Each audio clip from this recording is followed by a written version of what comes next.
Sobat Garuda, video saya sebelumnya mendapat tanggapan cukup serius dari salah satu bapak di Malaysia.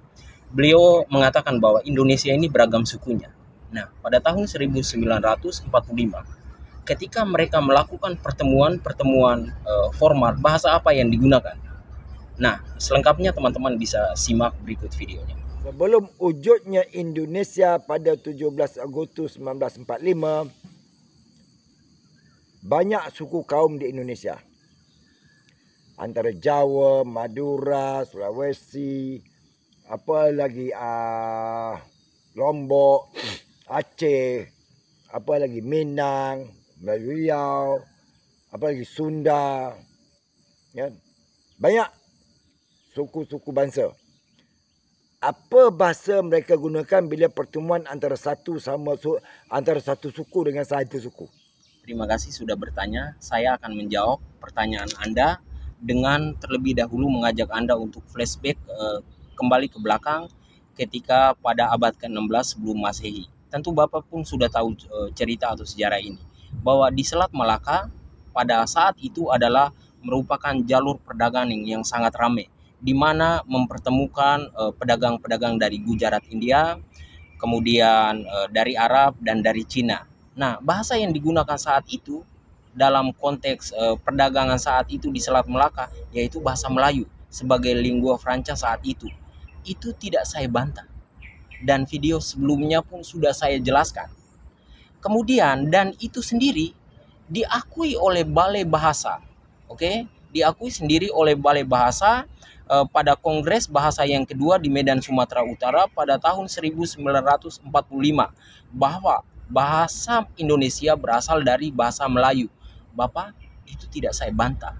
Jadi kembali saya tekankan bahwa bahasa yang kami gunakan saat itu sesuai dengan pertanyaan Bapak sebelum kemerdekaan bahasa Melayu. Oke, sampai di sini terjawab Pak.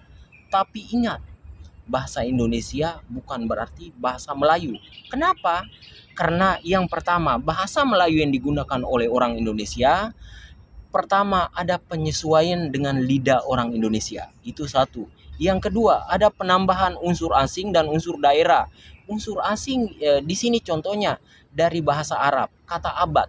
Abad itu berasal dari bahasa Arab yang artinya 100 tahun. Nah, kemudian unsur daerah di sini salah satu contohnya adalah dari bahasa Jawa yang artinya contohnya manut. Artinya di dalam bahasa Indonesia patuh. Dalam proses penyatuan dari berbagai unsur itu kemudian disempurnakan kembali pada peristiwa Sumpah Pemuda. Nah, Sumpah Pemuda itu adalah tonggak sejarah kami bahwa kami mengakui berbahasa satu bahasa Indonesia dan menjunjung tinggi bahasa Indonesia. Jadi, semua pemuda dari berbagai elemen, ada Jong Java, Jong Sumatera, Slebes, kami mengakui bahwa berbahasa satu dan itu kami gunakan bahasa kami secara formal dan legal standingnya jelas. Undang-undang kami mengatakan bahwa bahasa Indonesia satu sebagai bahasa pengantar dalam pergaulan. Yang kedua, digunakan secara formal, ya, digunakan secara formal dalam kegiatan-kegiatan resmi. Lalu yang ketiga, saat ini diakui oleh PBB sebagai bahasa, salah satu bahasa yang digunakan secara resmi dalam sidang umum PBB. Bapak yang baik hati, saya berharap ini menjawab pertanyaan Anda. Nah, video selanjutnya saya akan menjawab pertanyaan bahwa bahasa itu seharusnya, pernyataan Bapak bahwa bahasa itu seharusnya digunakan untuk kehalusan budi. Ini Bapak tidak tanyakan, tetapi saya wajib untuk mempertanggungjawabkan, menjelaskan pernyataan tersebut karena itu mengganggu. Terima kasih Bapak yang baik hati. Nantikan video berikutnya saya akan menjelaskan pernyataan Anda itu. Terima kasih, tetap semangat.